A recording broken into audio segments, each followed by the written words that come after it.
Acts of Aggression, Policing Rogue States. By Noam Chomsky, Edward W. Said and Ramsey Clark. Audiobook presented by the Learner's Library. Contents. Apocalypse Now. By Edward W. Said. Rogue States. By Noam Chomsky. Appendix. On the 50th anniversary of Declaration of Human Rights. By Ramsey Clark. Apocalypse Now. By Edward W. Said. First published in Arabic in Al-Hayat, London, and in English in Al-Aram Weekly, Cairo. It would be a mistake, I think, to reduce what is happening between Iraq and the United States simply to an assertion of Arab will and sovereignty versus American imperialism, which undoubtedly plays a central role in all this. However misguided, Saddam Hussein's cleverness is not that he is splitting America from its allies, which he has not really succeeded in doing for any practical purpose, but that he is exploiting the astonishing clumsiness and failures of U.S. foreign policy.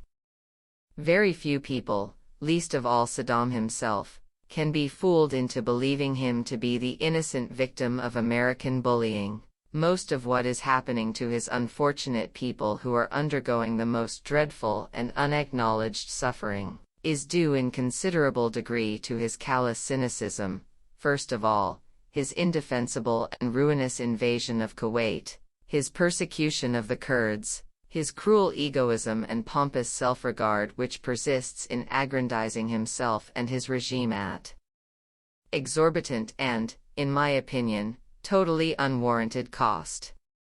It is impossible for him to plead the case for national security and sovereignty, given his abysmal disregard of it in the case of Kuwait and Iran. Be that as it may. U.S. vindictiveness, whose sources I shall look at in a moment, has exacerbated the situation by imposing a regime of sanctions which, as Sandy Berger, the American National Security Advisor, has proudly said, is unprecedented for its severity in the whole of world history. It is believed that 567,000 Iraqi civilians have died since the Gulf War, mostly as a result of disease, malnutrition, and deplorably poor medical care. Agriculture and industry are at a total standstill. This is unconscionable, of course, and for this the brazen inhumanity of American policymakers is also very largely to blame. But we must not forget that Saddam is feeding that inhumanity quite deliberately in order to dramatize the opposition between the United States and the rest of the Arab world, having provoked a crisis with the United States, or the United Nations dominated by the United States. He at first dramatized the unfairness of the sanctions. But by continuing it, the issue has changed and has become his non-compliance, and the terrible effects of the sanctions have been marginalized. Still, the underlying causes of an Arab/U.S. crisis remain. A careful analysis of that crisis is imperative.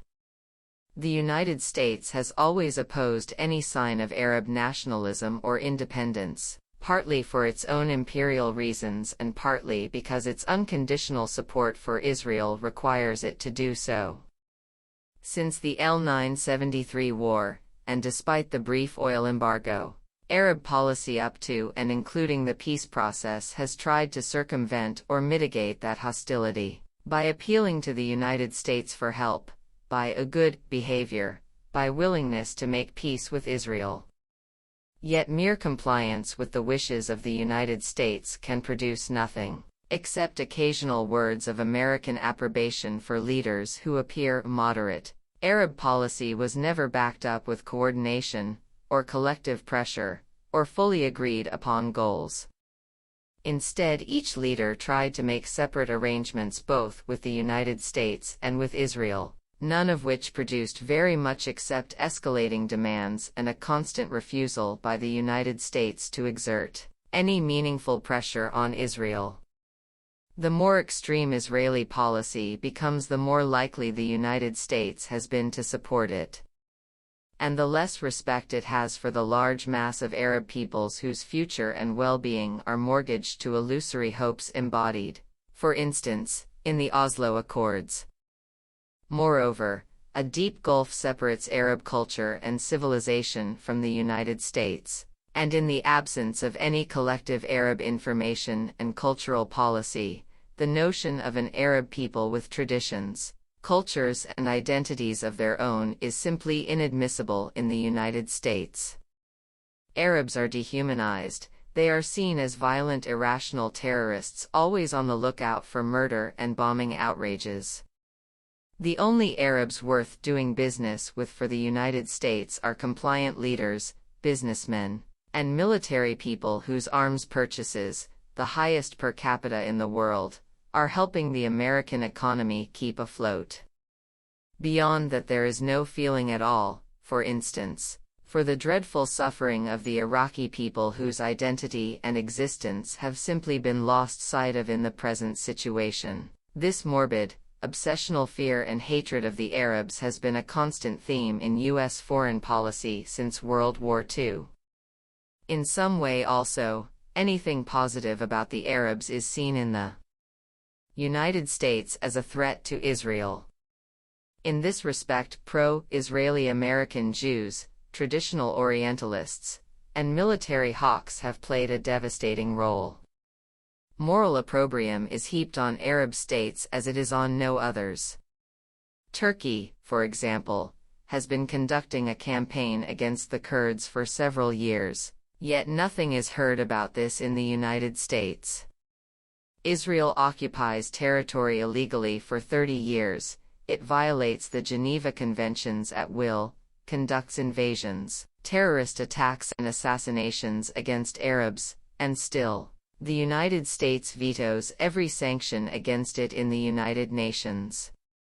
Syria, Sudan, Libya, Iraq are classified as rogue states. Sanctions against them are far harsher than against any other countries in the history of U.S. foreign policy. And still the United States expects that its own foreign policy agenda ought to prevail, example, the woefully misguided Doha Economic Summit, despite its hostility to the collective Arab agenda. In the case of Iraq, a number of further extenuations make the United States even more repressive. Burning in the collective American unconscious is a puritanical zeal, decreeing the sternest possible attitude towards anyone deemed to be an unregenerate sinner. This clearly guided American policy towards the Native American Indians, who were first demonized, then portrayed as wasteful savages, then exterminated, their tiny remnant confined to reservations and concentration camps. This almost religious anger fuels a judgmental attitude that has no place at all in international politics, but for the United States it is a central tenet of its worldwide behavior. Second, punishment is conceived in apocalyptic terms.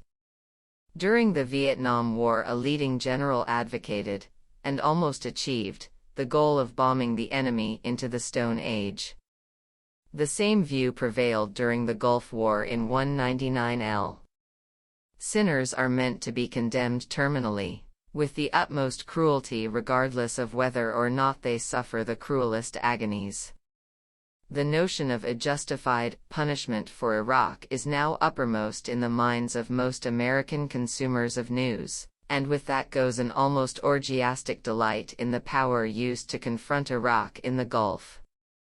Pictures of immense U.S. warships steaming virtuously away punctuate breathless news bulletins about Saddam's defiance and the impending crisis. President Clinton announces that he is thinking not about the Gulf but about the 21st century. How can we tolerate Iraq's threat to use biological warfare even though this is unmentioned?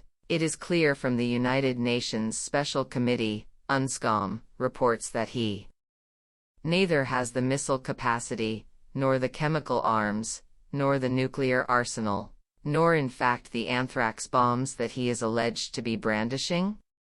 Forgotten in all this is that the United States has all the terror weapons known to humankind, is the only country to have used a nuclear bomb on civilians, and as recently as 7 years ago dropped 66,000 tons of bombs on Iraq.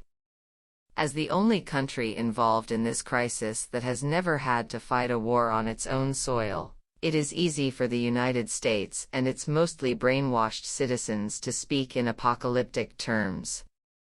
A report out of Australia on Sunday, November 6 suggests that Israel and the United States are thinking about a neutron bomb on Baghdad. Unfortunately, the dictates of raw power are very severe and, for a weak state like Iraq, overwhelming.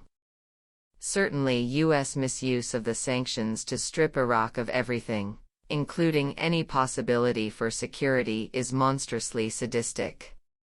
The so-called UN 661 committee created to oversee the sanctions is composed of 15 member states, including the United States, each of which has a veto. Every time Iraq passes this committee a request to sell oil for medicines, trucks, meat, etc., any member of the committee can block these requests by saying that a given item may have military purposes. Tires, for example, or ambulances. In addition, the United States and its clients, example, the unpleasant and racist Richard Butler, who says openly that Arabs have a different notion of truth than the rest of the world, have made it clear that even if Iraq is completely reduced militarily to the point where it is no longer a threat to its neighbors, which is now the case, the real goal of the sanctions is to topple Saddam Hussein's government. According to the American government, very little that Iraq can do short of Saddam's resignation or death will produce a lifting of sanctions. Finally, we should not for a moment forget that quite apart from its foreign policy interest, Iraq has now become a domestic American issue whose repercussions on issues unrelated to oil or the Gulf are very important. Bill Clinton's personal crises, the campaign funding scandals, an impending trial for sexual harassment, his various legislative and domestic failures, require him to look strong, determined, and presidential somewhere else. And where but in the Gulf against Iraq has he so ready-made a foreign devil to set off his blue-eyed strength to full advantage? Moreover, the increase in military expenditure for new investments in electronic, smart weaponry, more sophisticated aircraft, mobile forces for the worldwide projection of American power are perfectly suited for display and use in the Gulf, where the likelihood of visible casualties, actually suffering Iraqi civilians, is extremely small, and where the new military technology can be put through its paces most attractively. For reasons that need restating here, the media is particularly happy to go along with the government in bringing home to domestic customers the wonderful excitement of American self-righteousness, the proud flag-waving, the feel-good sense that we are facing down a monstrous dictator. Far from analysis and calm reflection, the media exists mainly to derive its mission from the government, not to produce a corrective or any dissent. The media, in short, is an extension of the war against Iraq. The saddest aspect of the whole thing is that Iraqi civilians seem condemned to additional suffering and protracted agony. Neither their government nor that of the United States is inclined to ease the daily pressure on them, and the probability that only they will pay for the crisis is extremely high.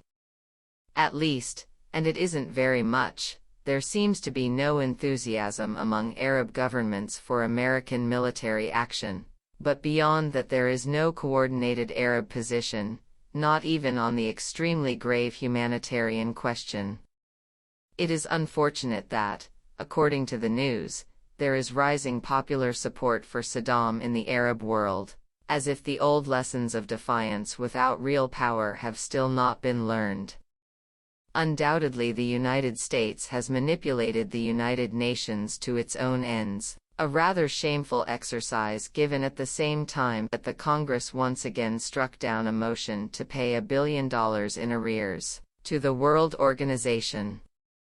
The major priority for Arabs, Europeans, Muslims, and Americans is to push to the fore the issue of sanctions and the terrible suffering imposed on innocent Iraqi civilians. Taking the case to the International Court in The Hague strikes me as a perfectly viable possibility.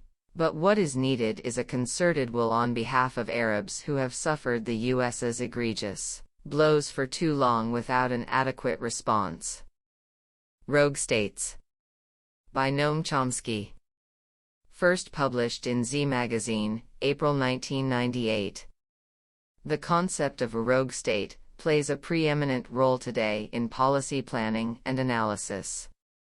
The current Iraq crisis is only the latest example.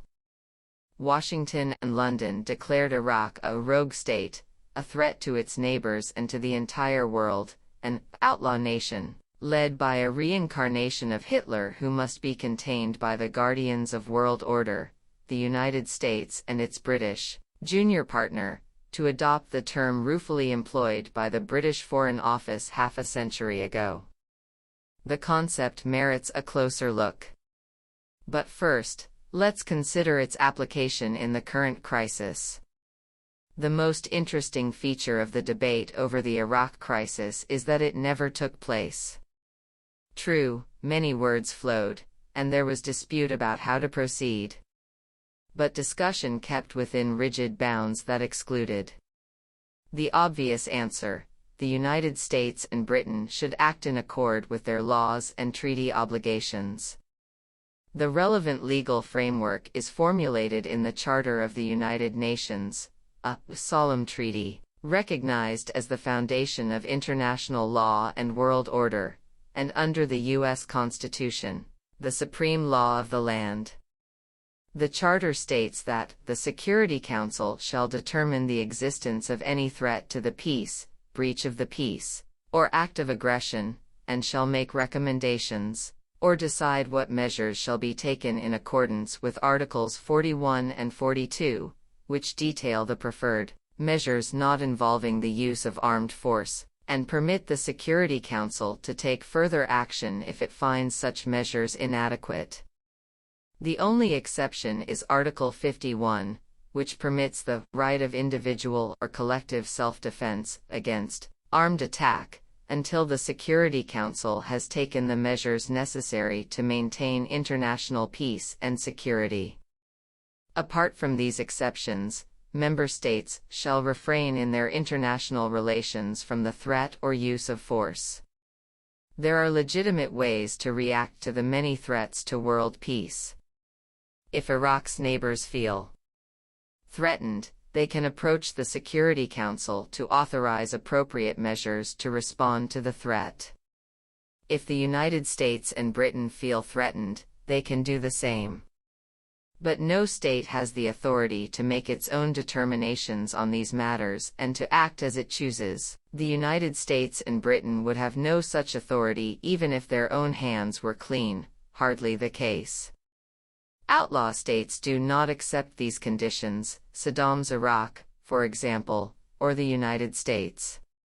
Its position was forthrightly articulated by Secretary of State Madeleine Albright, then UN ambassador, when she informed the Security Council during an earlier U.S. confrontation with Iraq that the United States will act multilaterally when we can and unilaterally as we must, because we recognize this area as vital to U.S. national interests, and therefore accept no external constraints.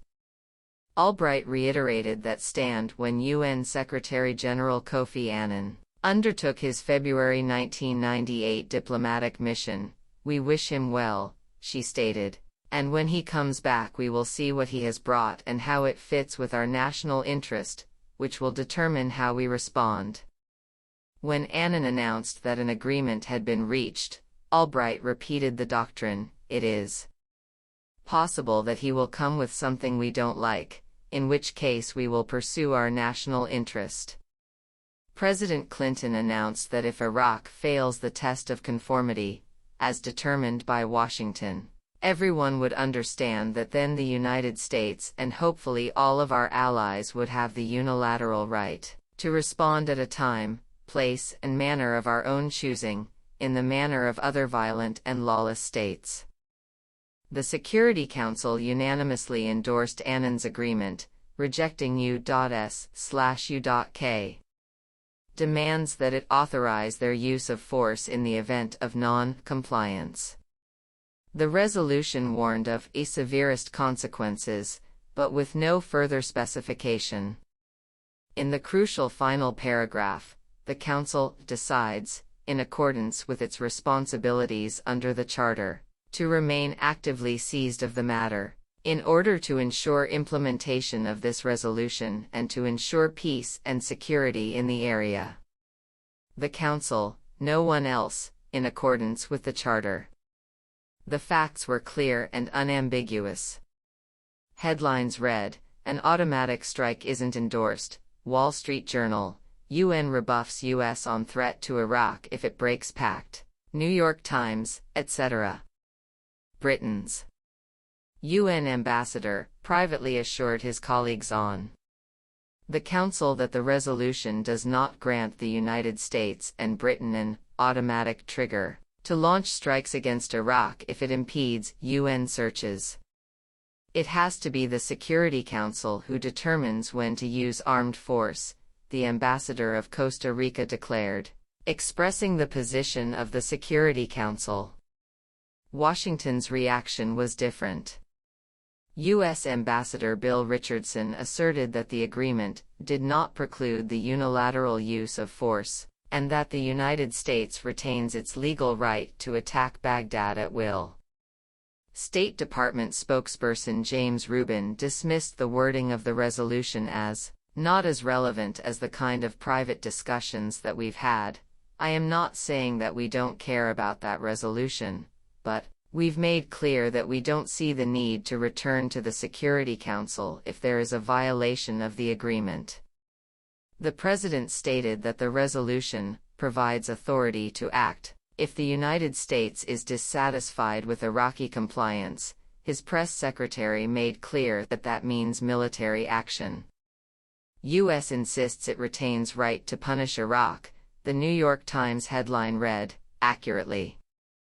The United States has the unilateral right to use force at will, period. Some felt that even this stand strayed too close to our solemn obligations under international and domestic law. Senate Majority Leader Trent Lott denounced the administration for having subcontracted its foreign policy to others, to the UN Security Council. Senator John McCain warned that the United States may be subordinating its power to the United Nations, an obligation only for law-abiding states. Senator John Kerry added that it would be illegitimate for the United States to invade Iraq outright if Saddam remains obdurate and in violation of the United Nations resolutions, and in a position of threat to the world community, whether the Security Council so determines or not. Such unilateral U.S. action would be within the framework of international law, as Kerry conceives it. A liberal dove who reached national prominence as an opponent of the Vietnam War, Kerry explained that his current stand was consistent with his earlier views. Vietnam taught him that the force should be used only if the objective is achievable and it meets the needs of your country.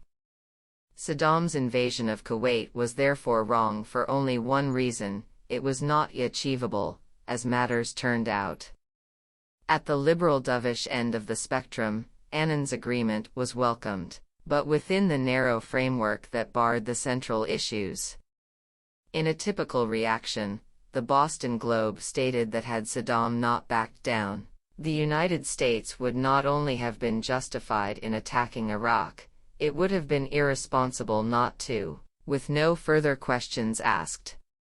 The editors also called for a universal consensus of opprobrium against weapons of mass destruction as the best chance the world has of keeping perverted science from inflicting hitherto unimagined harm.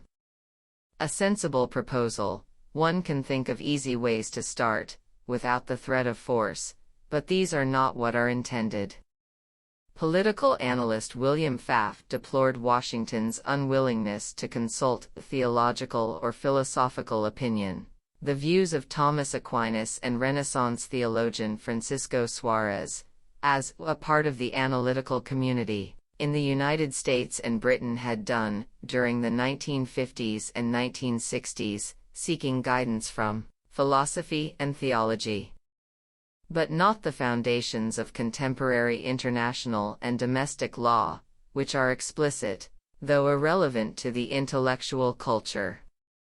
Another liberal analyst urged the United States to face the fact that if its incomparable power is really being exercised for mankind's sake, mankind demands some say in its use, which would not be permitted by the Constitution, the Congress, nor television's Sunday pundits, and the other nations of the world have not assigned Washington the right to decide when, where, and how their interests should be served. Ronald Steele. The Constitution does happen to provide such mechanisms, namely, by declaring valid treaties the supreme law of the land, particularly the most fundamental of them, the UN Charter. It further authorizes Congress to define and punish offenses against the law of nations, undergirded by the Charter in the contemporary era. It is, furthermore, a bit of an understatement to say that other nations have not assigned Washington the right. They have forcefully denied it that right, following the, at least rhetorical, lead of Washington, which largely crafted the Charter. Reference to Iraq's violation of UN resolutions was regularly taken to imply that the two warrior states have the right to use force unilaterally, taking the role of world policemen, an insult to the police, who in principle are supposed to enforce the law, not tear it to shreds. There was criticism of Washington's arrogance of power, and the like, not quite the proper terms for a self-designated violent outlaw state. One might contrive a tortured legal argument to support U.S./U.K. claims, though no one really tried. Step 1 would be that Iraq has violated UN Resolution 687 of April 3, 1991, which declares a ceasefire upon official notification by Iraq that it accepts the provisions that are spelled out: destruction of weapons, inspection, etc. This is probably the longest and most detailed Security Council resolution on record, but it mentions no enforcement mechanism. Step 2 of the argument, then, would be that Iraq's non-compliance reinvokes Resolution 678, November 29, 1990. That resolution authorizes member states to use all necessary means to uphold and implement Resolution 660, August 2, 1990, which calls on Iraq to withdraw at once from Kuwait and for Iraq and Kuwait to begin immediately intensive negotiations for the resolution of their differences, recommending the framework of the Arab League. Resolution 678 also invokes all subsequent relevant resolutions, listing them: 662, 664. These are irrelevant in that they refer to the occupation of Kuwait and Iraqi actions relating to it. Reinvoking 678 thus leaves matters as they were, with no authorization to use force to implement the later Resolution 687, which brings up completely different issues, authorizing nothing beyond sanctions. There is no need to debate the matter. The United States and Britain could readily have settled all doubts by calling on the Security Council to authorize their threat and use of force, as required by the Charter. Britain did take some steps in that direction, but abandoned them when it became obvious, at once, that the Security Council would not go along. But these considerations have little relevance in a world dominated by rogue states that reject the rule of law. Suppose that the Security Council were to authorize the use of force to punish Iraq for violating the ceasefire UN Resolution 687. That authorization would apply to all states, for example, to Iran, which would therefore be entitled to invade southern Iraq to sponsor a rebellion. Iran is a neighbor and the victim of U.S. backed Iraqi aggression and chemical warfare, and could claim, not implausibly, that its invasion would have some local support. The United States and Britain can make no such claim. Such Iranian actions, if imaginable, would never be tolerated, but would be far less outrageous than the plans of the self-appointed enforcers. It is hard to imagine such elementary observations entering public discussion in the United States and Britain. Contempt for the rule of law is deeply rooted in U.S. practice and intellectual culture.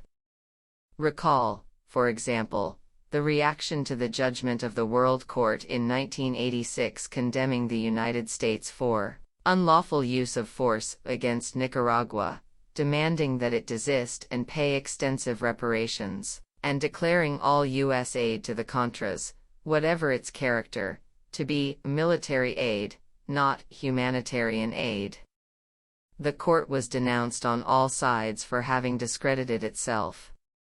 The terms of the judgment were not considered fit to print, and were ignored. The Democrat-controlled Congress immediately authorized new funds to step up the unlawful use of force. Washington vetoed a Security Council resolution calling on all states to respect international law, not mentioning anyone, though the intent was clear. When the General Assembly passed a similar resolution, the United States voted against it, effectively vetoing it. Joined only by Israel and El Salvador, the following year, only the automatic Israeli vote could be garnered. Little of this received mention in the media or journals of opinion, let alone what it signifies. Secretary of State George Shultz meanwhile explained, April 14, 1986, that negotiations are a euphemism for capitulation if the shadow of power is not cast across the bargaining table. He condemned those who advocate utopian, legalistic means like outside mediation, the United Nations, and the World Court, while ignoring the power element of the equation, sentiments not without precedent in modern history. The open contempt for Article 51 is particularly revealing. It was demonstrated with remarkable clarity immediately after the 1954 Geneva Accords on a peaceful settlement for Indochina, regarded as a disaster by Washington, which moved at once to undermine them. The National Security Council secretly decreed that even in the case of local communist subversion or rebellion not constituting armed attack, the United States would consider the use of military force, including an attack on China if it is determined to be the source of the subversion, NSC 5429/2, my emphasis. The wording, repeated verbatim annually in planning documents, was chosen so as to make explicit the U.S. right to violate Article 51. The same document called for remilitarizing Japan, converting Thailand into the focal point of U.S. covert and psychological operations in Southeast Asia, undertaking covert operations on a large and effective scale throughout Indochina, and in general, acting forcefully to undermine the Accords and the UN Charter. This critically important document was grossly falsified by the Pentagon Papers historians, and has largely disappeared from history. The United States proceeded to define aggression to include political warfare, or subversion, by someone else, that is, what Adlai Stevenson called internal aggression, while defending JFK's escalation to a full-scale attack against South Vietnam.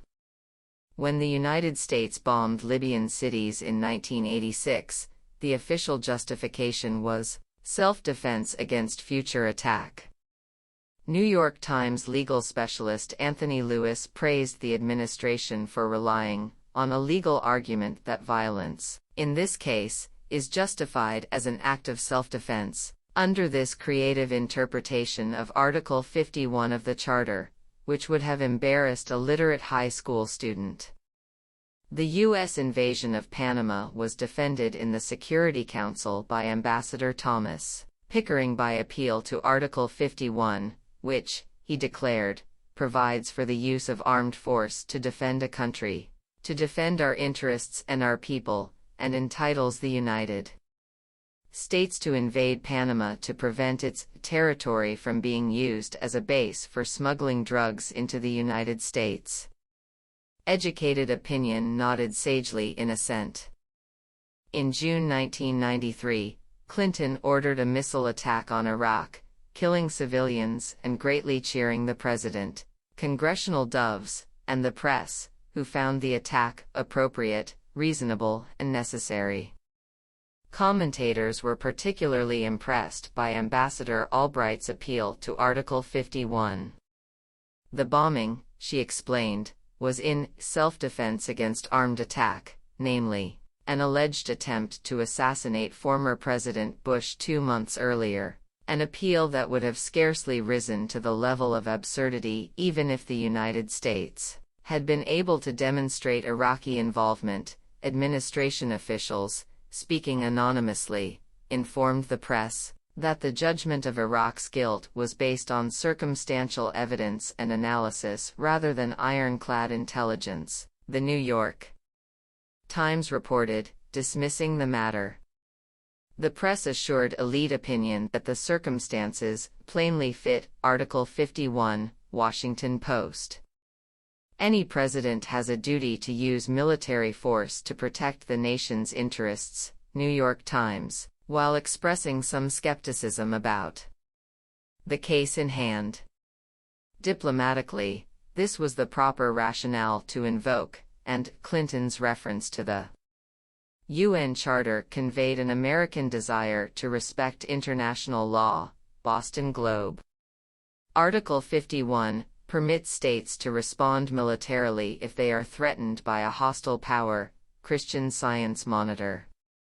Article 51 entitles a state to use force, in self-defense against threats to one's nationals. British Foreign Secretary Douglas Hurd instructed Parliament, supporting Clinton's justified and proportionate exercise of the right of self-defense.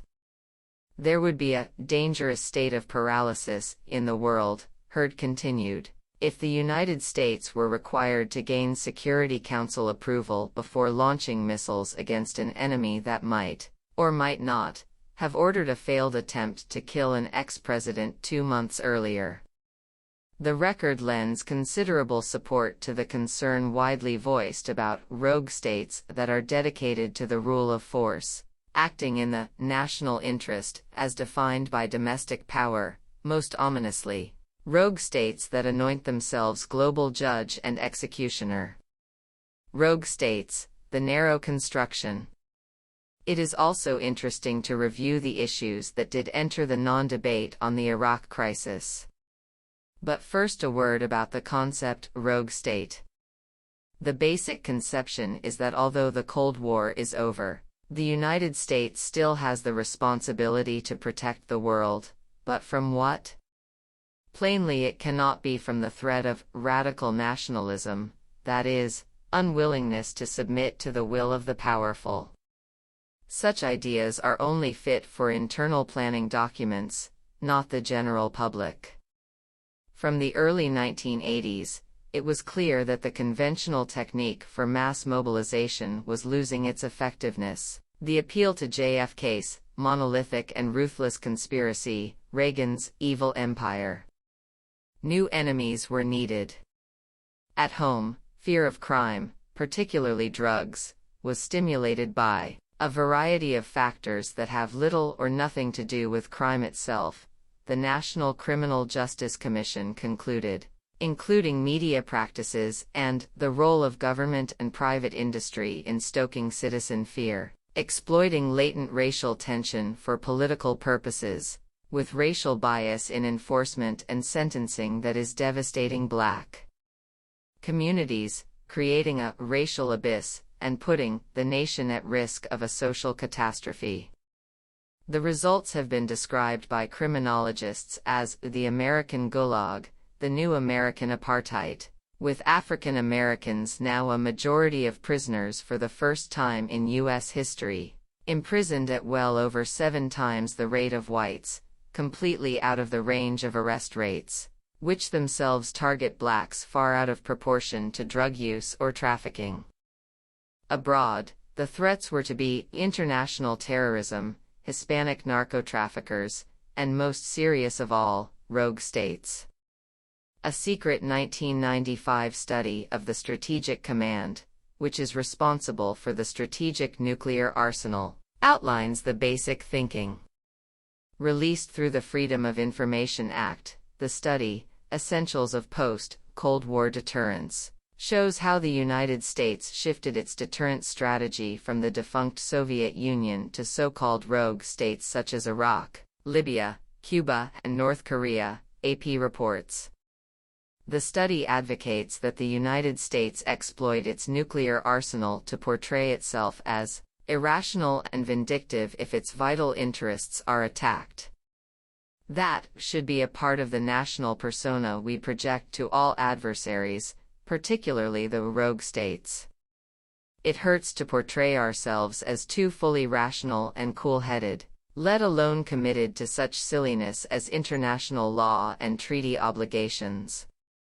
The fact that some elements of the U.S. government may appear to be potentially out of control can be beneficial to creating and reinforcing fears and doubts within the minds of an adversary's decision-makers. The report resurrects Nixon's madman theory. Our enemies should recognize that we are crazed and unpredictable, with extraordinary destructive force at our command, so they will bend to our will in fear. The concept was apparently devised in Israel in the 1950s by the governing Labour Party, whose leaders preached in favor of acts of madness. Prime Minister Moshe Sharett records in his diary, warning that, "We will go crazy. Nishteja, if crossed," a secret weapon aimed in part against the United States, not considered sufficiently reliable at the time. In the hands of the world's sole superpower, which regards itself as an outlaw state and is subject to few constraints from elites within, that stance poses no small problem for the world. Libya was a favorite choice as a rogue state from the earliest days of the Reagan administration. Vulnerable and defenseless, it is a perfect punching bag when needed. For example, in 1986, when the first bombing in history orchestrated for prime-time TV was used by the great communicators' speechwriters to muster support for Washington's terrorist forces attacking Nicaragua, on grounds that the arch-terrorist Gaddafi has sent $400 million and an arsenal of weapons and advisors into Nicaragua to bring his war home to the United States, which was then exercising its right of self-defense against the armed attack of the Nicaraguan rogue state. Immediately after the Berlin Wall fell, ending any resort to the Soviet threat, the Bush administration submitted its annual call to Congress for a huge Pentagon budget. It explained that, in a new era, we foresee that our military power will remain an essential underpinning of the global balance, but the more likely demands for the use of our military forces may not involve the Soviet Union and may be in the Third World, where new capabilities and approaches may be required, as when President Reagan directed American naval and air forces to return to Libya in 1986 to bombard civilian urban targets, guided by the goal of contributing to an international environment of peace, freedom and progress within which our democracy, and other free nations, can flourish.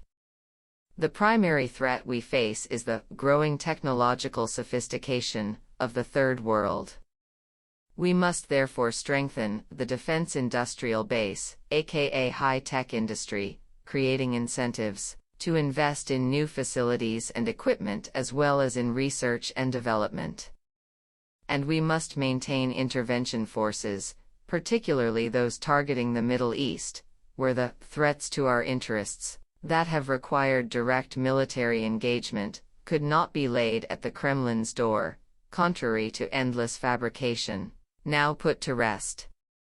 As had occasionally been recognized in earlier years, sometimes in secret, the threat is now conceded officially to be indigenous to the region, the radical nationalism that has always been a primary concern, not only in the Middle East.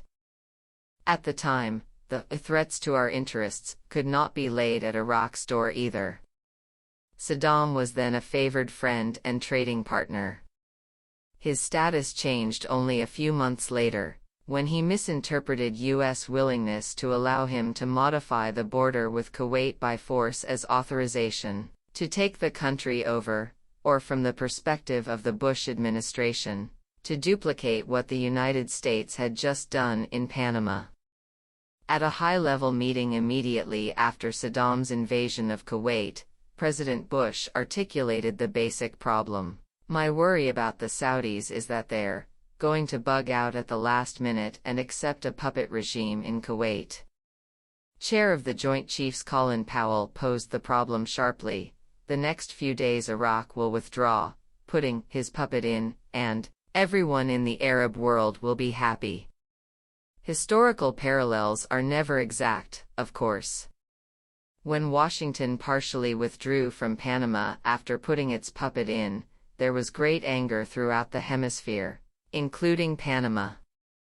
Indeed, throughout much of the world, compelling Washington to veto 2 Security Council resolutions and to vote against a General Assembly resolution condemning Washington's flagrant violation of international law and of the independence, sovereignty, and territorial integrity of states, and calling for the withdrawal of the U.S. armed invasion forces from Panama. Iraq's invasion of Kuwait was treated differently, in ways remote from the standard version, but readily discovered in print. The inexpressible facts shed interesting light on the commentary of political analysts, Ronald Steele, for example, who muses today on the conundrum faced by the United States, which, as the world's most powerful nation, faces greater constraints on its freedom to use force than does any other country. Hence Saddam's success in Kuwait as compared with Washington's inability to exert its will in Panama. It is worth recalling that debate was effectively foreclosed in 1990 to 1991 as well. There was much discussion of whether sanctions would work, but none of whether they already had worked, perhaps shortly after Resolution 660 was passed.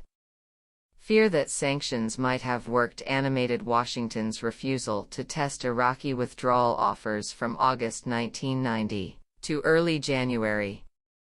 With the rarest of exceptions, the information system kept tight discipline on the matter. Polls a few days before the January 1991 bombing showed 2-to-1 support for a peaceful settlement based on Iraqi withdrawal, along with an international conference on the Israel-Arab conflict. Few among those who expressed this position could have heard any public advocacy of it. The media had loyally followed the president's lead, dismissing linkage as unthinkable in this unique case. It is unlikely that any respondents knew that their views were shared by the Iraqi democratic opposition, barred from mainstream media, or that an Iraqi proposal in the terms they advocated had been released a week earlier by U.S. officials who found it reasonable, and flatly rejected by Washington, or that an Iraqi withdrawal offer had been considered by the National Security Council as early as mid-August, but dismissed, and effectively suppressed, apparently because it was feared that unmentioned Iraqi initiatives might defuse the crisis, as the New York Times diplomatic correspondent obliquely reported administration concerns. Since then, Iraq has displaced Iran and Libya as the leading rogue state. Others have never entered the ranks. Perhaps the most relevant case is Indonesia, which shifted from enemy to friend when General Suharto took power in 1965, presiding over an enormous slaughter that elicited great satisfaction in the West. Since then Suharto has been our kind of guy, as the Clinton administration described him, while carrying out murderous aggression and endless atrocities against his own people, killing 10,000 Indonesians just in the 1980s, according to the personal testimony of our guy, who wrote that the corpses were left lying around as a form of shock therapy. In December 1975, the UN Security Council unanimously ordered Indonesia to withdraw its invading forces from East Timor without delay, and called upon all states to respect the territorial integrity of East Timor as well as the inalienable right of its people to self-determination. The United States responded by, secretly, increasing shipments of arms to the aggressors. Carter accelerated the arms flow once again as the attack reached near genocidal levels in 1978. In his memoirs, UN Ambassador Daniel Patrick Moynihan takes pride in his success in rendering the United Nations utterly ineffective in whatever measures it undertook, following the instructions of the State Department, which wished things to turn out as they did and worked to bring this about. The United States also happily accepts the robbery of East Timor's oil, with participation of a U.S. company, in violation of any reasonable interpretation of international agreements. The analogy to Iraq/Kuwait is close, though there are differences, to mention only the most obvious. U.S.-sponsored atrocities in East Timor were vastly beyond anything attributed to Saddam Hussein in Kuwait. There are many other examples, though some of those commonly invoked should be treated with caution, particularly concerning Israel. The civilian toll of Israel's U.S.-backed invasion of Lebanon in 1982 exceeded Saddam's in Kuwait, and it remains in violation of a 1978 Security Council resolution, ordering it to withdraw forthwith from Lebanon, along with numerous others regarding Jerusalem, the Golan Heights, and other matters, and there would be far more if the United States did not regularly veto such resolutions. But the common charge that Israel, particularly its current government, is violating UN 242 and the Oslo Accords, and that the United States exhibits a double standard by tolerating those violations, is dubious at best, based on serious misunderstanding of these agreements. From the outset, the Madrid-Oslo process was designed and implemented by U.S.-Israeli power to impose a Bantustan-style settlement.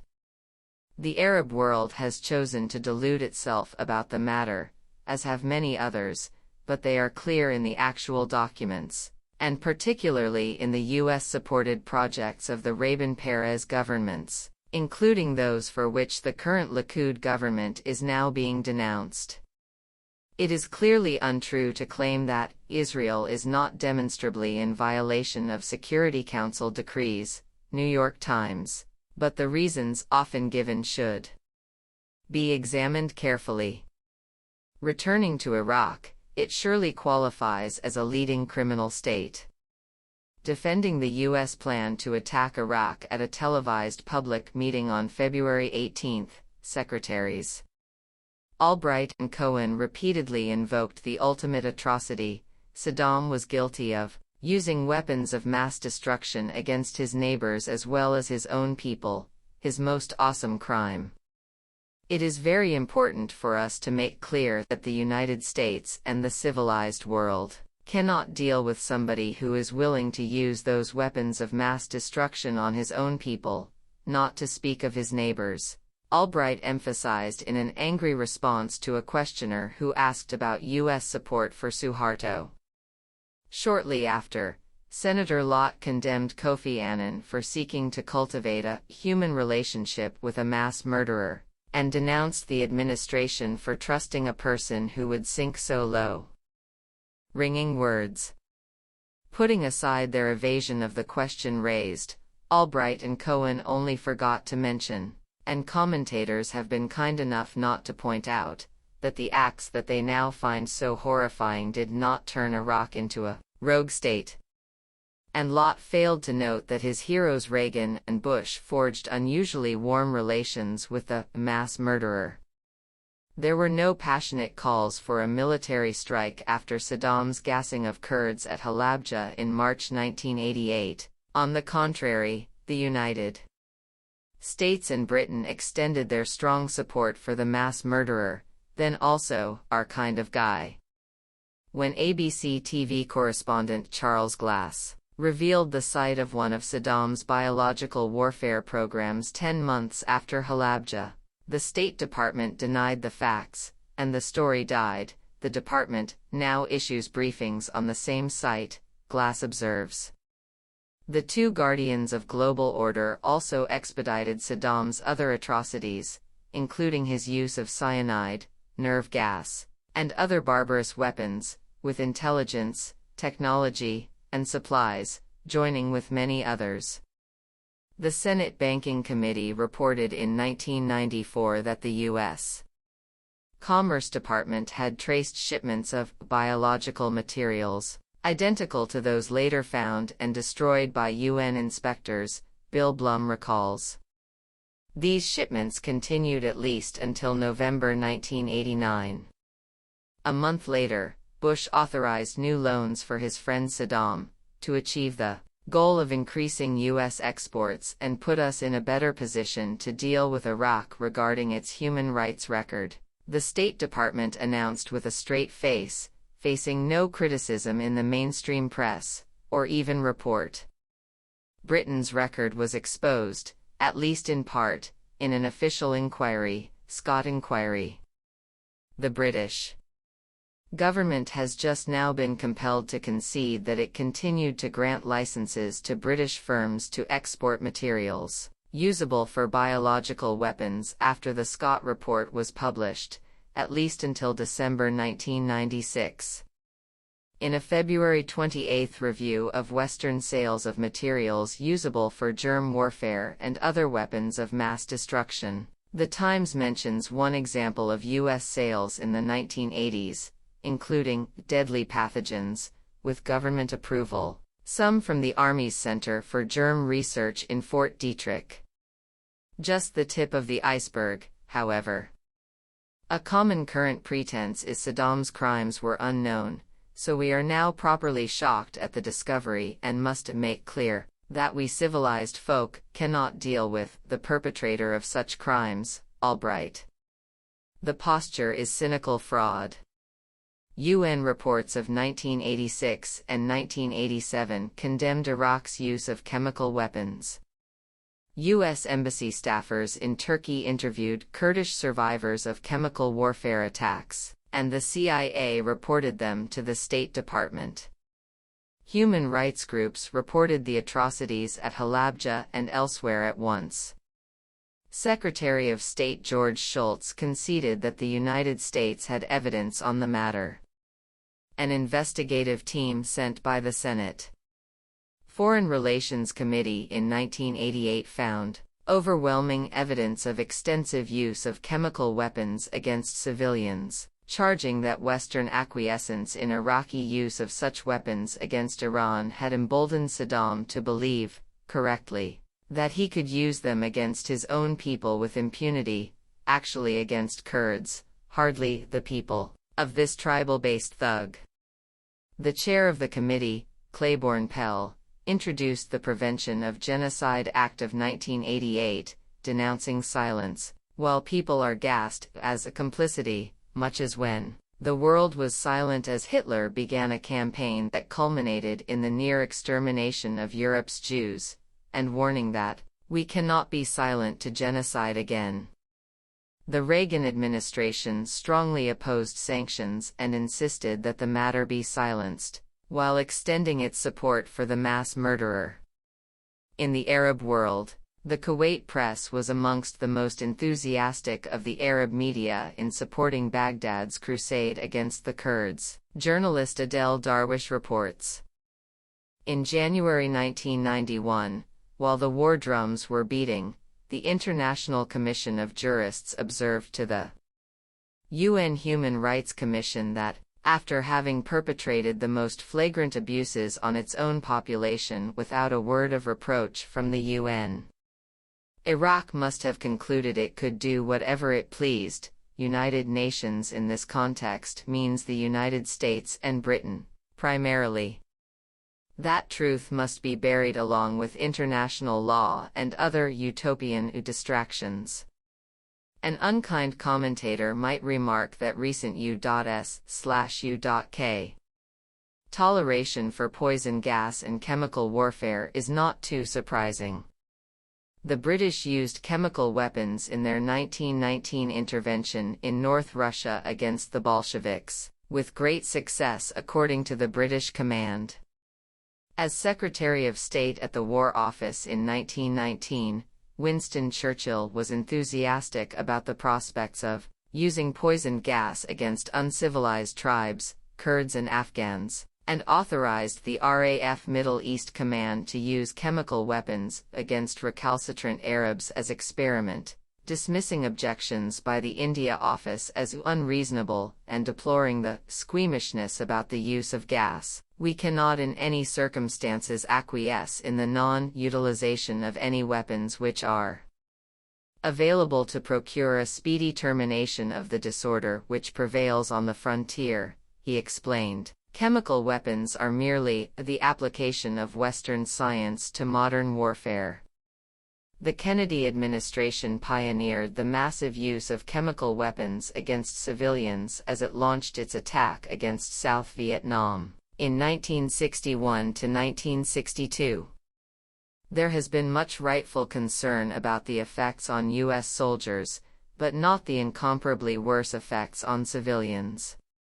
In an Israeli mass circulation daily, the respected journalist Amnon Kapeliok reported on his 1988 visit to Vietnam, where he found that thousands of Vietnamese still die from the effects of American chemical warfare, citing estimates of 250,000 victims in South Vietnam and describing the terrifying scenes in hospitals in the South with children dying of cancer and hideous birth deformities.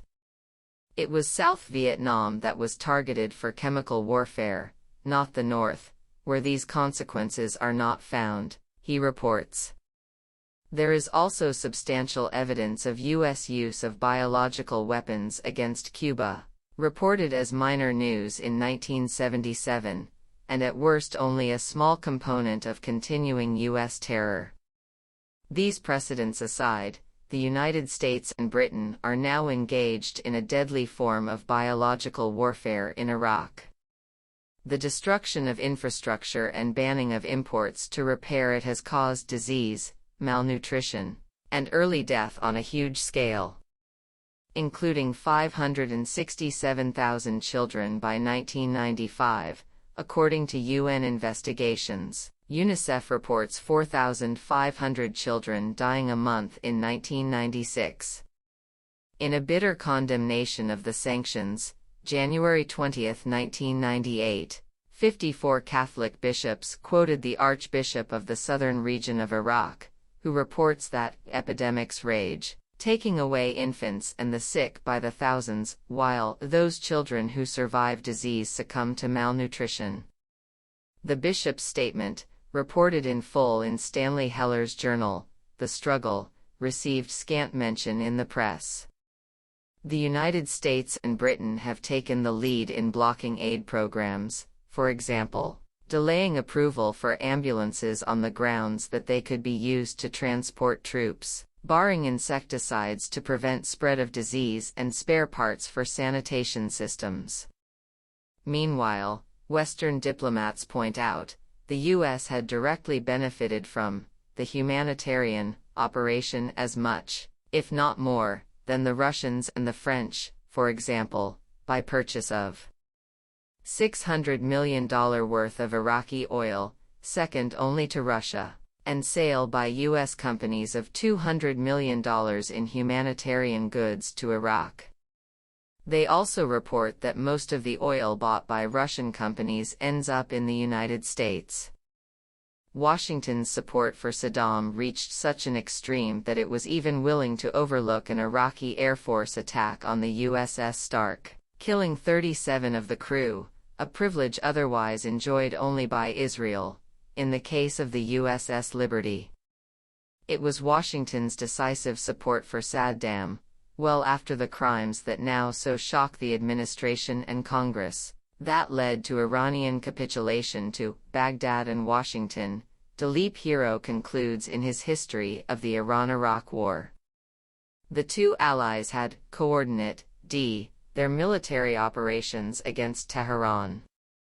The shooting down of an Iranian civilian airliner by the guided missile cruiser Vincennes was the culmination of Washington's diplomatic, military, and economic campaign in support of Saddam, he writes. Saddam was also called upon to perform the usual services of a client state, for example, to train several hundred Libyans sent to Iraq by the United States so they could overthrow the Gaddafi government, former Reagan White House aide Howard Teicher revealed. It was not his massive crimes that elevated Saddam to the rank of Beast of Baghdad. Rather, it was his stepping out of line, much as in the case of the far more minor criminal Noriega, whose major crimes were also committed while he was a U.S. client. In passing, one might note that the destruction of Iran Air 655 in Iranian airspace by the Vincennes may come back to haunt Washington. The circumstances are suspicious, to say the least. In the Navy's official journal, Commander David Carlson wrote that he wondered aloud in disbelief, as he observed from his nearby vessel as the Vincennes, then within Iranian territorial waters, shot down what was obviously a civilian airliner in a commercial corridor, perhaps out of a need to prove the viability of Aegis, its high-tech missile system. The commander and key officers were rewarded with medals for their conduct. Marine Corps Colonel, retired, David Evans observes in the same journal in an acid review of the Navy Department cover-up of the affair. President Bush informed the United Nations that one thing is clear, and that is that the Vincennes acted in self-defense, in the midst of a naval attack initiated by Iranian vessels, all lies Evans points out, though of no significance, given Bush's position that, I will never apologize for the United States of America, I don't care what the facts are. A retired Army colonel who attended the official hearings concluded that our Navy is too dangerous to deploy. It is difficult to avoid the thought that the destruction of Pan Am 103 over Lockerbie a few months later was Iranian retaliation, as stated explicitly by Iranian intelligence defector Abolhassan Mesbahi, also an aide to President Rafsanjani, regarded as a credible and senior Iranian source in Germany and elsewhere, The Guardian reports. A 1991 U.S. intelligence document, National Security Agency, declassified in 1997, draws the same conclusion, alleging that Akbar Mohtashemi, a former Iranian interior minister, transferred $10 million to bomb Pan Am 103 in retaliation for the U.S. shoot-down of the Iranian Airbus, referring to his connections with the Al-Abbas and Abu Nidal terrorist groups. It is striking that despite the evidence and the clear motive, this is virtually the only act of terrorism not blamed on Iran. Rather, the United States and Britain have charged 2 Libyan nationals with the crime. The charges against the Libyans have been widely disputed, including a detailed inquiry by Dennis Phipps, former head of security at British Airways who served on the government's National Aviation Committee.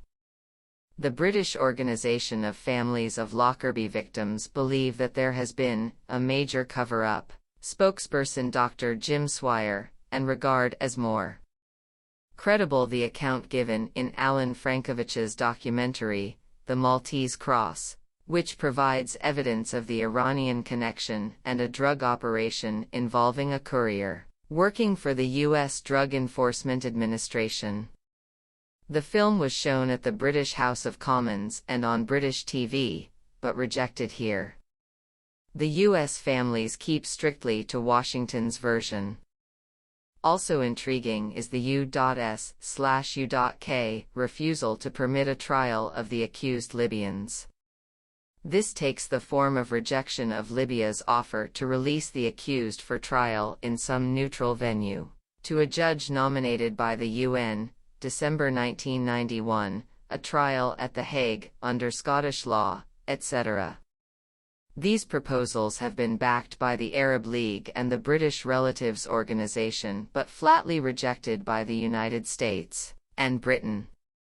In March 1992, the UN Security Council passed a resolution imposing sanctions against Libya, with 5 absent-ions: China, Morocco, the only Arab member, India, Zimbabwe, Cape Verde.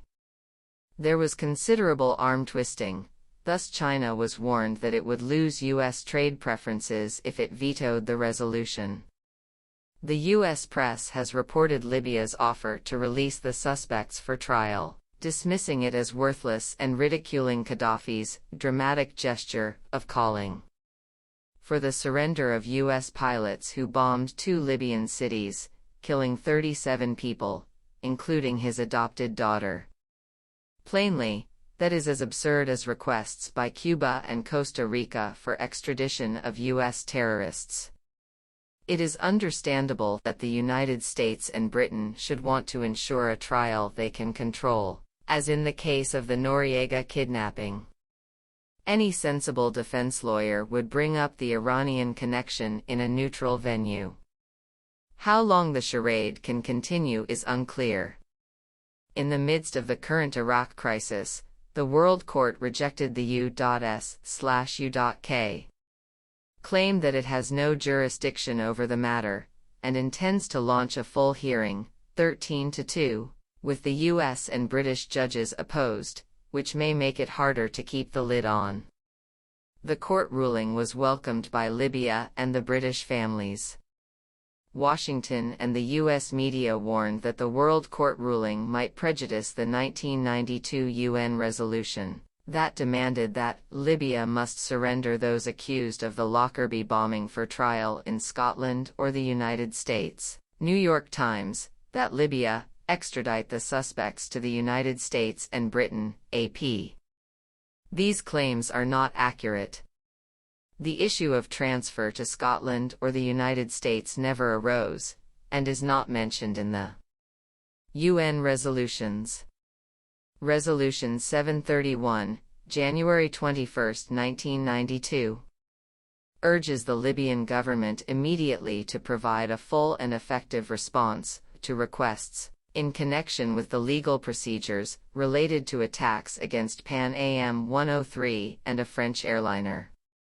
Resolution 748, March 31, 1992, decides that the Libyan government must now comply without any further delay with the request of Resolution 731, and that it renounce terrorism, calling for sanctions if Libya fails to do so. Resolution 731 was adopted in response to a U.S/U.K. declaration that Libya must surrender for trial all those charged with the crime, with no further specification. Press reports at the time were similarly inaccurate. Thus, reporting the U.S. dismissal of the Libyan offer to turn the suspects over to a neutral country, the New York Times highlighted the words, "Again, Libya tries to avoid a UN order." The Washington Post dismissed the offer as well, stating that the Security Council contends that the suspects must be tried in U.S. or British courts. Doubtless Washington prefers to have matters seen in this light.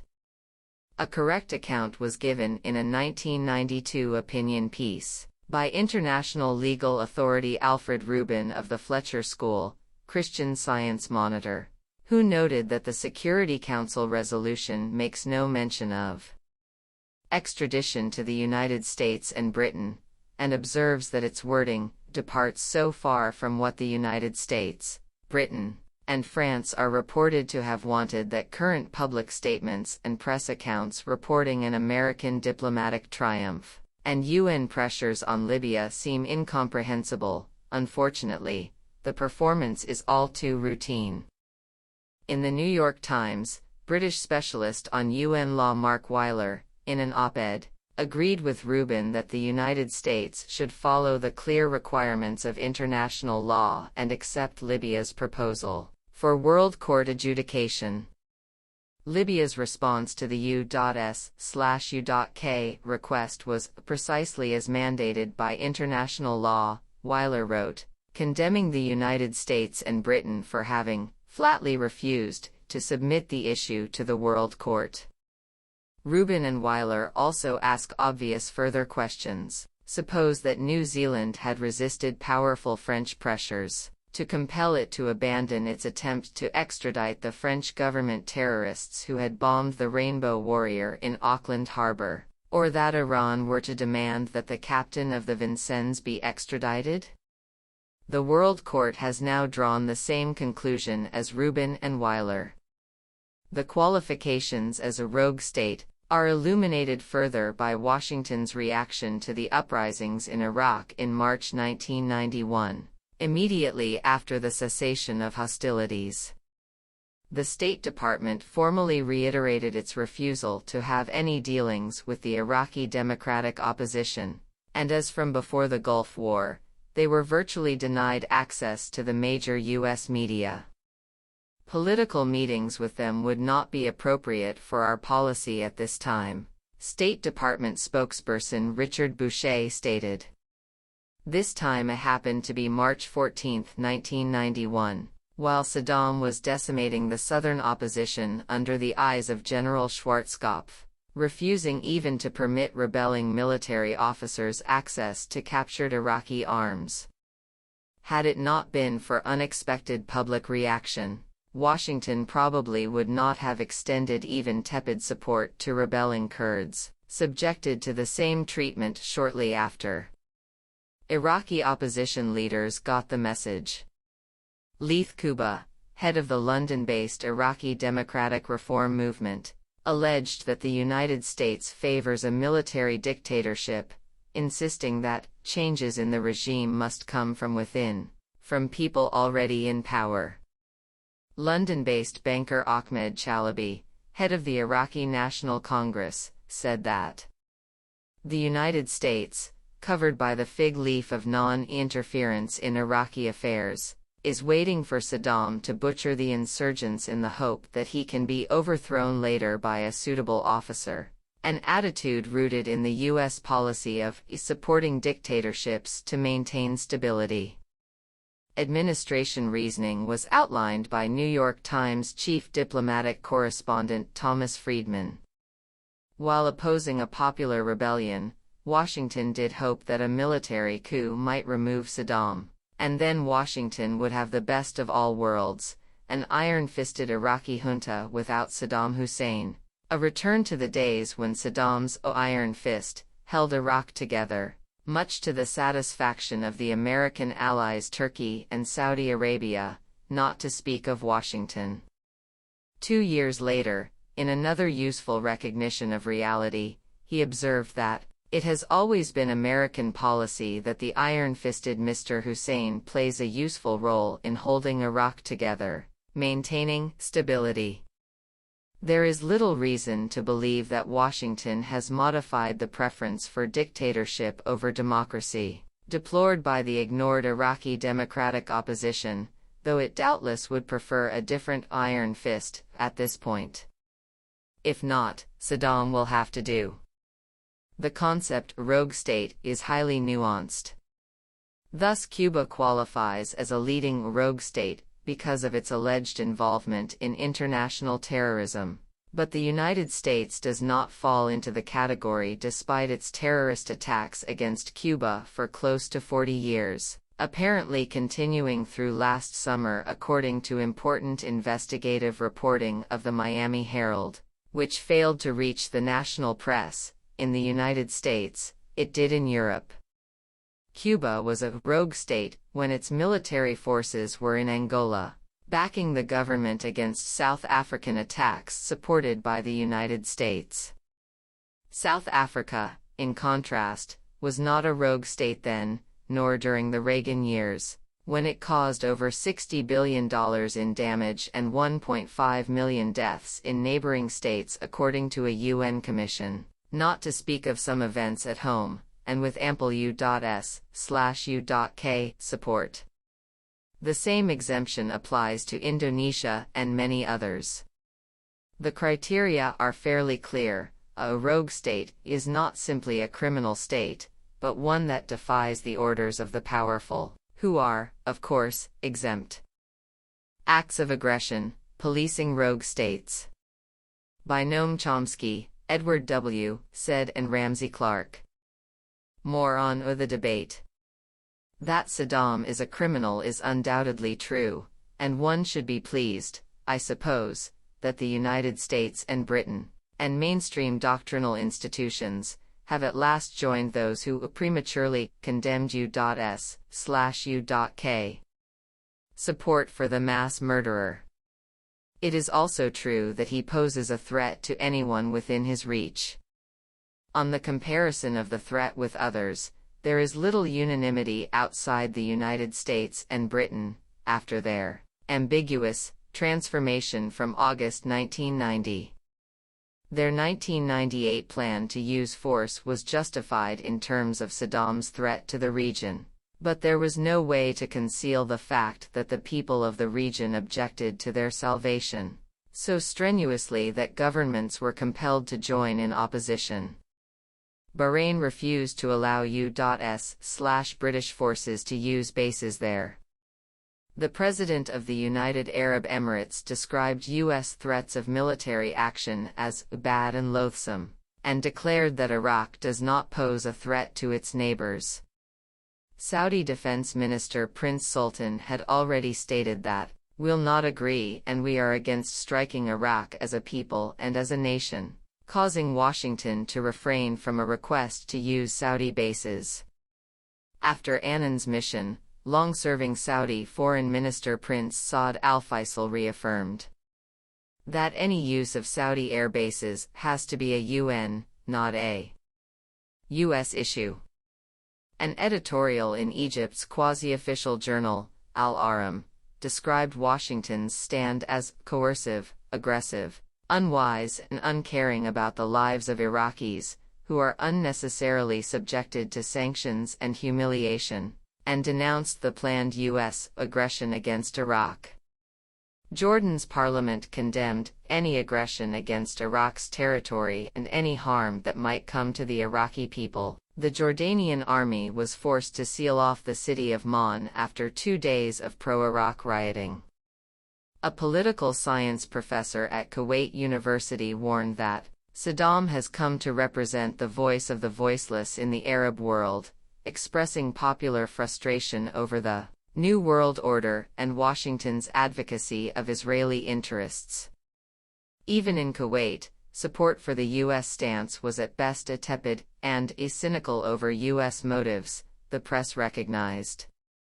Voices in the streets of the Arab world, from Cairo's teeming slums to the Arabian Peninsula's shiny capitals, have been rising in anger as the American drumbeat of war against Iraq grows louder, Boston Globe correspondent Charles Sennott reported. The Iraqi Democratic opposition was granted a slight exposure in the mainstream, breaking the previous pattern. In a telephone interview with the New York Times, Ahmed Chalabi reiterated the position that had been reported in greater detail in London weeks earlier. Without a political plan to remove Saddam's regime, military strikes will be counterproductive, he argued, killing thousands of Iraqis, leaving Saddam perhaps even strengthened along with his weapons of mass destruction and with an excuse to throw out UNSCOM, the UN inspectors, who have in fact destroyed vastly more weapons and production facilities than the 1991 bombing. U.S./U.K. plans would be worse than nothing. Interviews with opposition leaders from several groups found near unanimity in opposing military action that did not lay the basis for an uprising to overthrow Saddam. Speaking to a parliamentary committee, Chalabi held that it was morally indefensible to strike Iraq without a strategy for removing Saddam. In London, the opposition also outlined an alternative program: 1. Declare Saddam a war criminal, 2.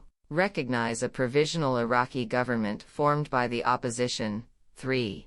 Unfreeze hundreds of millions of dollars of Iraqi assets abroad, restrict Saddam's forces by a no-drive zone, or extend the no-flight zone, to cover the whole country. The United States should help the Iraqi people remove Saddam from power, Chalabi told the Senate Armed Services Committee. Along with other opposition leaders, he rejected assassination, covert U.S. operations, or U.S. ground troops, Reuters reported, calling instead for a popular insurgency. Similar proposals have occasionally appeared in the United States. Washington claims to have attempted support for opposition groups, but their own interpretation is different. Chalabi's view, published in England, is much as it was years earlier: everyone says Saddam is boxed in, but it is the Americans and British who are boxed in by their refusal to support the idea of political change. Regional opposition was regarded as a problem to be evaded, not a factor to be taken into account, any more than international law. The same was true of warnings by senior UN and other international relief officials in Iraq that the planned bombing might have a catastrophic effect on people already suffering miserably, and might terminate the humanitarian operations that have brought at least some relief. What matters is to establish that what we say goes, as President Bush triumphantly proclaimed, announcing the New World Order as bombs and missiles were falling in 1991.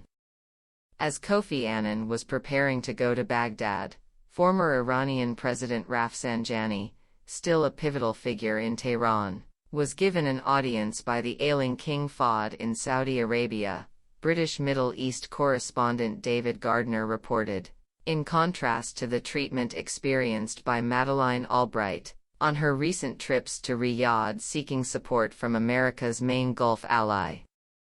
As Rafsanjani's 10-day visit ended on March 2, Foreign Minister Prince Saud described it as one more step in the right direction towards improving relations, reiterating that the greatest destabilizing element in the Middle East and the cause of all other problems in the region is Israel's policy towards the Palestinians and U.S. support for it, which might activate popular forces that Saudi Arabia greatly fears, as well as undermining its legitimacy as a guardian of Islamic holy places, including the Dome of the Rock in East Jerusalem, now effectively annexed by U.S. Israeli programs as part of their intent to extend Greater Jerusalem virtually to the Jordan Valley, to be retained by Israel. Shortly before, the Arab states had boycotted a U.S.-sponsored economic summit in Qatar that was intended to advance the New Middle East project of Clinton and Perez. Instead, they attended an Islamic conference in Tehran in December, joined even by Iraq. These are tendencies of considerable import, relating to the background concerns that motivate U.S. policy in the region. Its insistence, since World War II, on controlling the world's major energy reserves. As many have observed, in the Arab world there is growing fear and resentment of the long-standing Israel-Turkey alliance that was formalized in 1996, now greatly strengthened. For some years, it had been a component of the U.S. strategy of controlling the region with local cops on the beat, as Nixon's defense secretary put the matter. There is apparently a growing appreciation of the Iranian advocacy of regional security arrangements to replace U.S. domination. A related matter is the intensifying conflict over pipelines to bring Central Asian oil to the rich countries, one natural outlet being via Iran.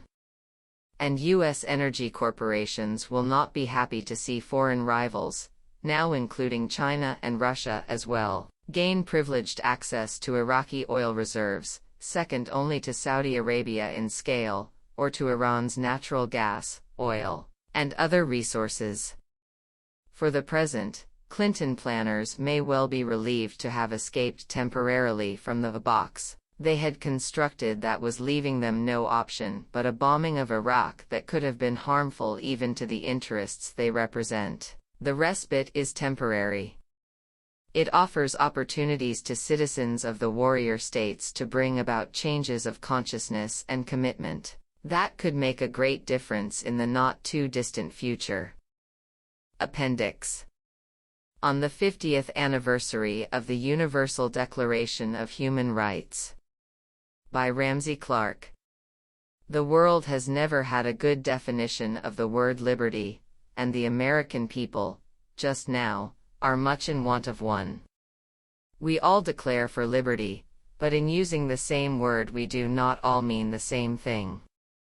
So observed Abraham Lincoln at, for him, the darkest moment of the American Civil War.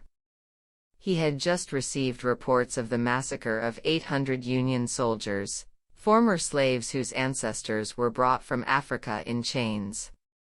They were the first such unit to be engaged in combat. Caught and overwhelmed at Foot Pillow, Tennessee on the Mississippi River by a much larger Confederate cavalry force under Nathan Bedford Forrest, every man was killed. Forrest reported the river ran red for hundreds of yards. After the war, Forrest was a founder of the Ku Klux Klan and engaged in racist violence for 2 decades.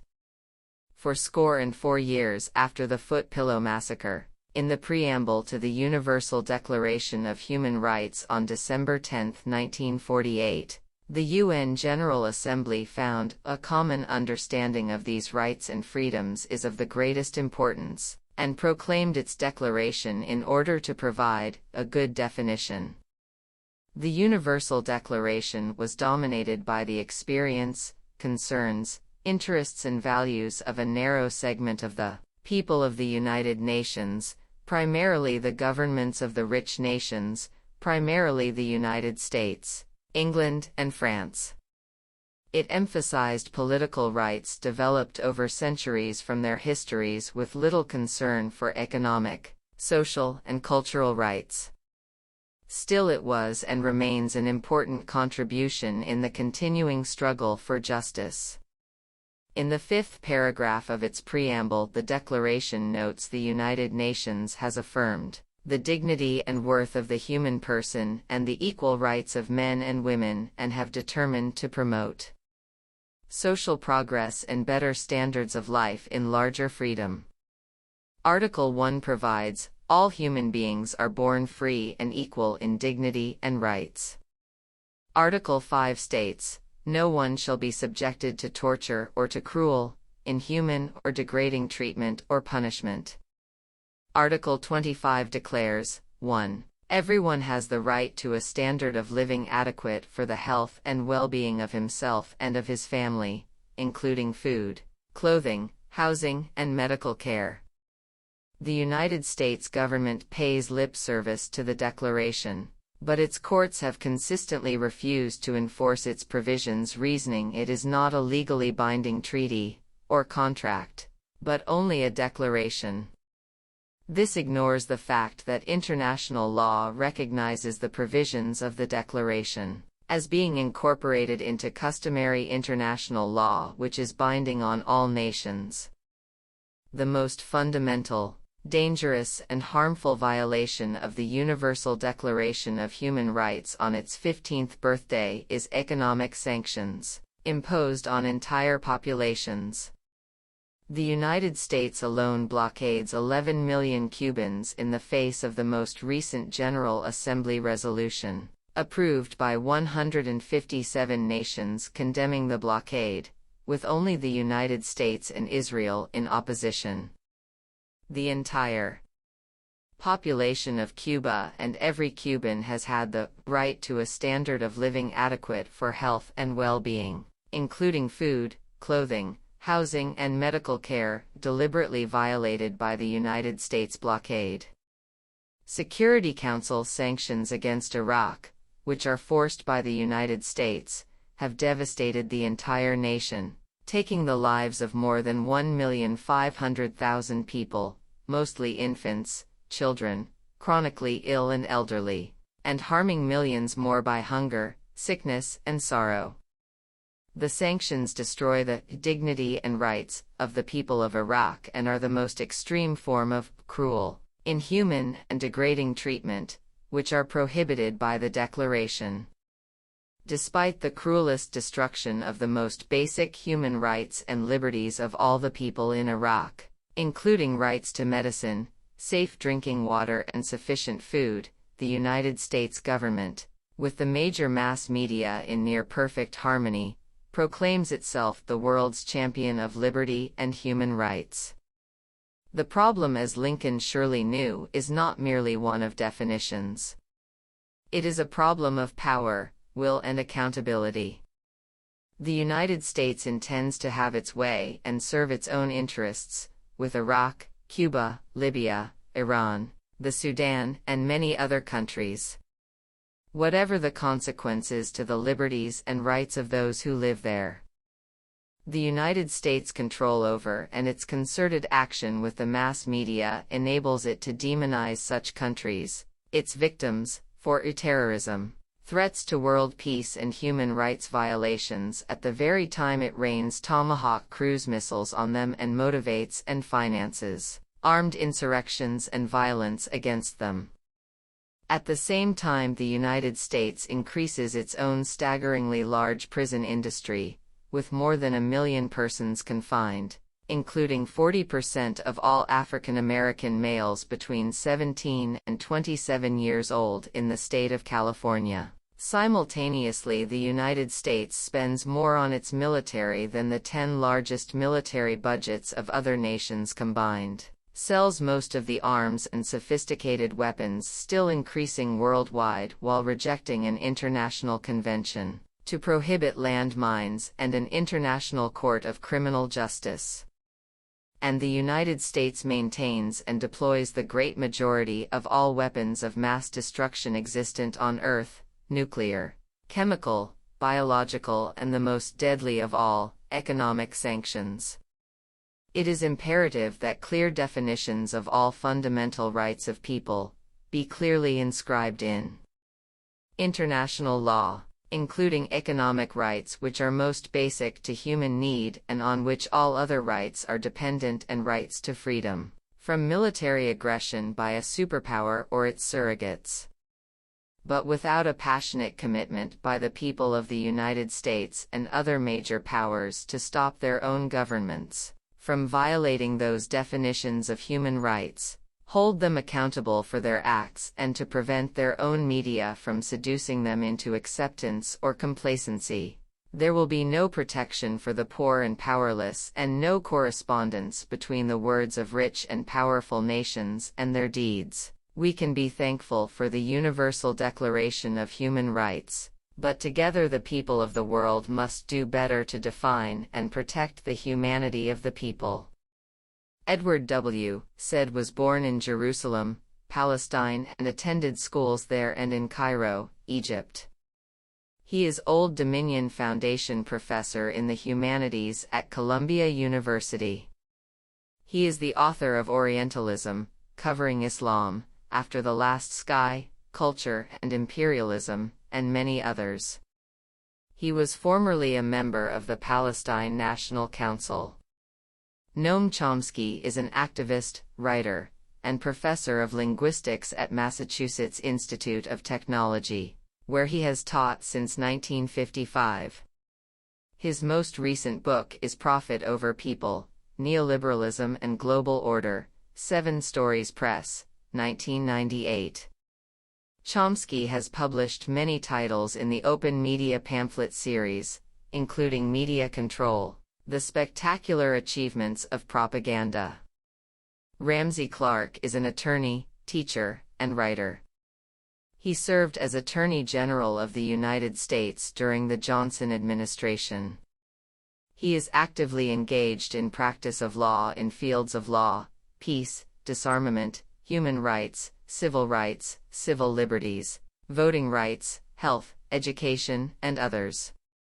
In 1991 he founded the International Action Center. End. Thank you for being a part of the Learner's Library community. If you found this audiobook enjoyable and informative, please consider showing your support by hitting that like button, subscribing to our channel, and leaving a comment below. Your feedback is invaluable and helps us curate content that caters to your preferences. If you'd like to see more audiobooks, let us know in the comments. We're here to provide you with engaging content that sparks your curiosity and expands your knowledge. For real-time updates, news, and behind-the-scenes peeks, be sure to follow us on Twitter at @thelearnerslib. By staying connected, you'll be the first to know about our latest releases and community events. Your continued support motivates us to bring you more high-quality audiobooks in the future. Thank you for being a part of the Learner's Library family. Until next time, keep on learning and exploring the world of knowledge with us.